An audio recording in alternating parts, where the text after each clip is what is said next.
Agriculture market visiting కోసం ITM college students వ్యవసాయ మార్కెట్ను సందర్శించి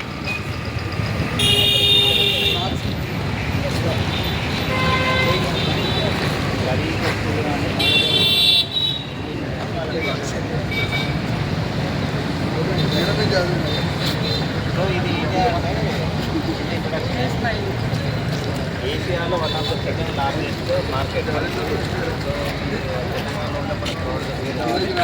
మొత్తం 115 ఎకరాల విస్తీర్ణంలో విస్తరించి ఉంది 117 ఎకర్స్. సో ఫస్ట్ పొజిషన్లో వచ్చేసి మనకి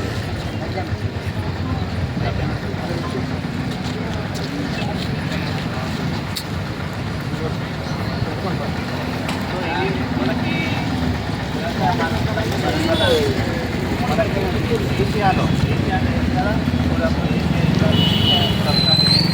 one of the largest market మనకి రెండవ పొజిషన్లో ఉన్నదన్నమాట. ఫస్ట్ పొజిషన్లో మనకి Maharashtra market, APMC market first పొజిషన్లో ఉంది. మనకి రెండవ పొజిషన్లో 117 ఎకరాల విస్తీర్ణంలో ఈ వ్యవసాయ మార్కెట్ అనేది ఉంది. సో వన్ ఆఫ్ ద అన్ని అగ్రికల్చర్ ప్రొడక్ట్స్ మేజర్ వచ్చేసి మనకి వరి, పత్తి, మిర్చి, పసుపు 4 పంటలు మేజర్గా వస్తుంది. సో చిల్లీలో వచ్చేసి మనకి ప్రొడక్ట్ వైజ్ తీసుకుంటే గుంటూరు మార్కెట్ అనేది ఎక్కువ ప్రొడక్షన్ అక్కడికి వస్తుంది. రెండవ పొజిషన్లో వరంగల్ మార్కెట్ ఉంది. సో ఏరియా పరంగా చూసుకున్నా, అన్ని రకాల ధాన్యాల పరంగా చూసుకున్నా మన మార్కెట్ కమిటీ అనేది వరంగల్ మార్కెట్, నిర్మాముల మార్కెట్ అనేది రెండో పొజిషన్లో ఉంది ఏషియాలో, నాట్ ఆఫ్ ఇండియా. సో అది మీరు గుర్తుపెట్టుకోవాలి. సో కాబట్టి ఇక్కడ నుండి వెళ్ళి ఈనామ్ మార్కెట్ అంటారు. ఈనామ్ అంటే తెలుసా? ఈనామ్ ఆన్లైన్ మార్కెట్. సో ఆన్లైన్ మార్కెట్లో అన్ని రకాల మార్కెట్స్ ఉండవు.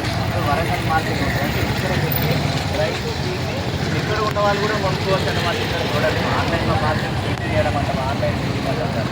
సో కాబట్టి ఈనామ్లో కూడా one of the best market. మన లోపలికి వెళ్తే వెళ్తూ ఉంటే లాస్ట్ వరకు ఉంటుంది అనమాట.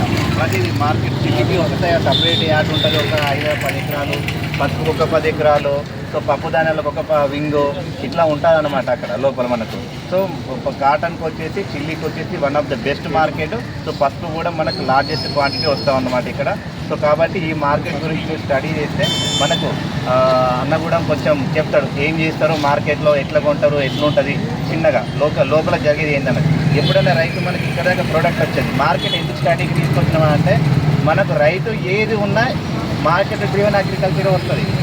మనం ఎందుకు పండించినా లాస్ట్ మార్కెట్లో రేట్ ఏ ప్రోడక్ట్ ఉంటే వద్దన్నా అదే ప్రోడక్ట్ పండిస్తారు రైతు. ఇప్పుడు ప్యాడ్ ఎందుకు పండిస్తారు? ఎంఎస్పీ ఉంది. సో మార్కెటింగ్ ఫెసిలిటీస్ ఈజీ ఉన్నాయి కాబట్టి. మిగతా ఇప్పటిదాకా మనకు క్లైమేట్ రిసిలియన్స్ చెప్పినారు ఎన్నో, అవన్నీ ఎందుకు ఇక్కడ మనకు కావు అని అంటే మార్కెట్ ఓరియంటెడ్. మార్కెట్ అనేది లేకుంటే ఆ ప్రోడక్ట్ ఏదైనా ప్రొడక్షన్లో మనం ఎంత చేసినా కూడా బయట రైతు అనేది పండించారు అనమాట. సో కాబట్టి మార్కెట్ స్టడీస్ కోసం వచ్చినాం. ఒక 2 విషయాలు అన్న కూడా చెప్తాడు, ఎట్లా జరుగుతుంది, ఏంటి, ఇక్కడ ఏం చేస్తారు అనేది కూడా ఒక వచ్చాను మాట్లాడి ఏం కాదు చెప్పు. మార్కెట్ మీరే చెప్పండి. ఈరోజు వరంగల్ వ్యవసాయ మార్కెట్లో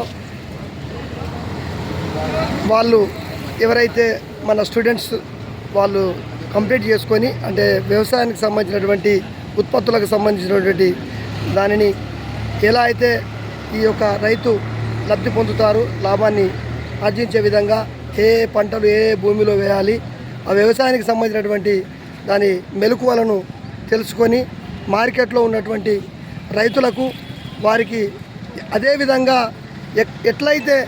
ఎట్లయితే వారికి లాభం వస్తుంది, ఏ పంటను వేస్తే బాగా దిగుబడి వస్తుంది, పెస్టిసైడ్స్ తక్కువ వాడతాము, మళ్ళీ ఎక్కడైతే మనకు ఈ ప్రభుత్వాలకు అనుగుణంగా, అంటే ఏ ప్రభుత్వం ఉన్నప్పుడు ఆ ప్రభుత్వంకు ఉన్నటువంటి క్వాంటిటీస్ ఎలా ఉండాలి, ఆ క్వాంటిటీని వాడుకునే విధంగా వీళ్ళు రైతుల దగ్గర మోటివేట్ చేసి రైతులను పూర్తి స్థాయిలో అప్రమత్తం చేసి ఏ భూమికి ఏ పంటలు వేయాలి, ఏ పంట ఎప్పుడు వేయాలి, దిగుబడి ఎట్లా వస్తుంది, దానికి మనం లాభాన్ని ఎలా పొందాలి అనే దాని మీదనే ఈ యొక్క విద్యార్థులు దాన్ని అభ్యసించి ఈరోజు మళ్ళీ రైతులకు వాళ్ళను తెలియపరచడానికి మన వ్యవసాయ మార్కెట్ రావడం జరిగినది.